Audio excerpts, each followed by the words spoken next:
I'm Stacy, and I'm going to be decanting some more of my kombucha to make some secondary fermentation of, we're going to do cranberry juice because it's leftover, so I need to get rid of it.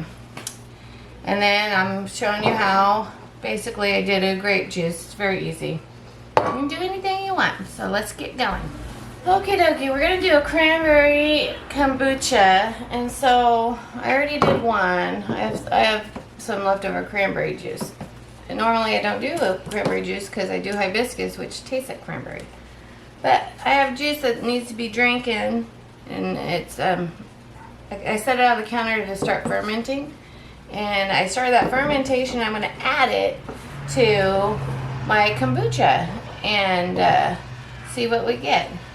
It should taste good, I'm sure. But I already put half in the bottle right here. So, and I'm going to decant just a little bit out of here.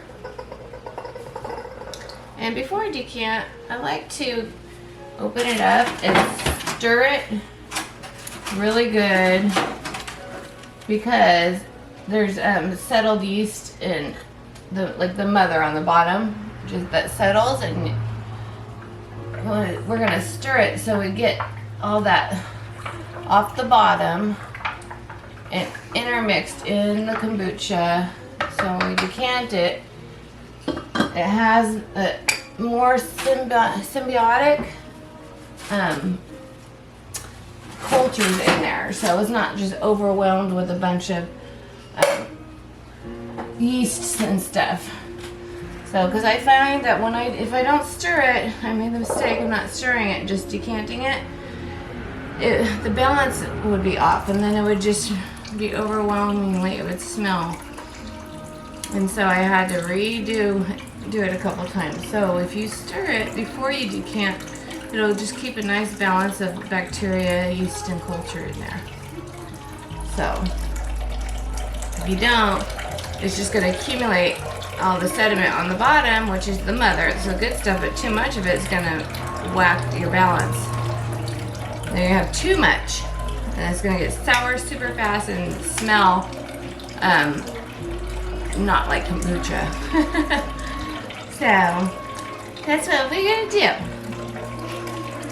And probably about, I don't know, 4 cups of kombucha will fit here.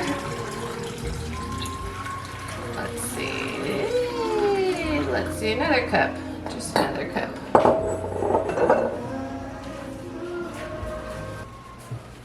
All right, my son loves listening to music, and I had to pause it really fast so I could finish this video. All right, so there's this.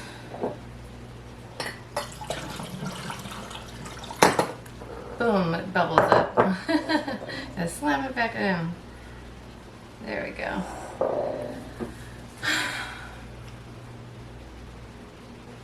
Okay, so that should taste pretty tasty. It's just going to taste like cranberry kombucha.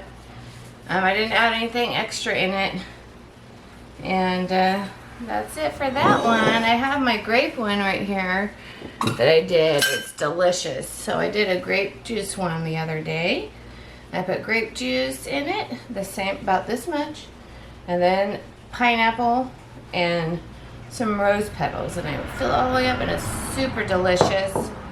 And I'm drinking that right now. I strain it with one of these little strainers you get at the dollar store, and it's really, really good. I like drinking it out of a wine glass. Very delicious. Alright, so we're done with the cranberry and the grape. I showed you how I made that.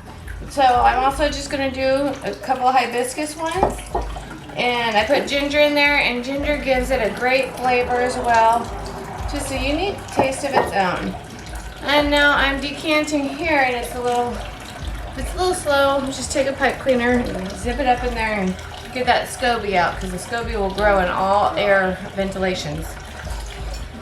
So do that, and then put this in here, and we'll quickly fill these up. It might take probably a couple probably 8 cups, I believe, fits in one. We'll see about that. Let's just see about that. My son loves listening to music and he's singing. He's humming. So if you hear background noises, it's my son humming to his music. All right, so let's see how much. It's not quite full. It's harder for this. If I fill it up too much, it spills everywhere. So I have to just not fill it up all the way. And it's usually good. There. And so, do you see how I lift this? If I don't, it will build up and won't flow very good. So I lift it so it has air gap, so it goes in real smoothly. Need more. Each one of my 3-gallon crocks I have holds, I can decant 16 cups about 2 of these jars. So, and I do 2 of them. I run 2 of those suckers. See how it's slowed down now? We're gonna take our pipe. Sometimes there's a SCOBY in there that just needs help.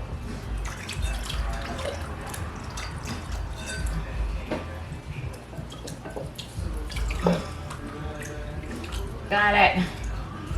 See, a little SCOBY. There we go. That's just a little SCOBY. It looks like a little worm, but it's a SCOBY. The SCOBY doesn't like air. It protects its colony. There we go. See, now it's flowing. I don't know if you can see. I think you can, yeah. It's flowing now.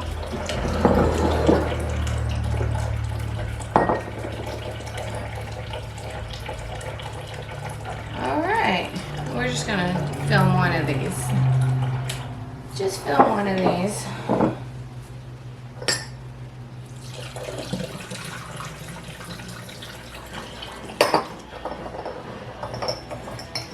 See how it bubbles up?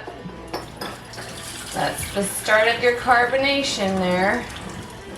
It already smells like ginger. Sometimes I add pineapple and a raisin to help with sugar.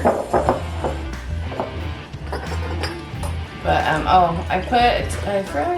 put a teaspoon of sugar in each one to help because the hibiscus doesn't have much sugar.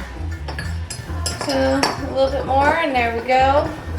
It's good when you have a jar that has a bottleneck. This bottleneck creates more carbonation, because it forces air into a tight corridor and pushes it back down. That reminds me of the movie 300. Alright. Also, when you're all done, what you do is, for a second ferment, is you just keep it on a counter for about up to 3 days, and then you can start drinking it. It'll create a great carbonation effect and nice and bubbly like soda. So it'd be like cranberry soda, super delicious.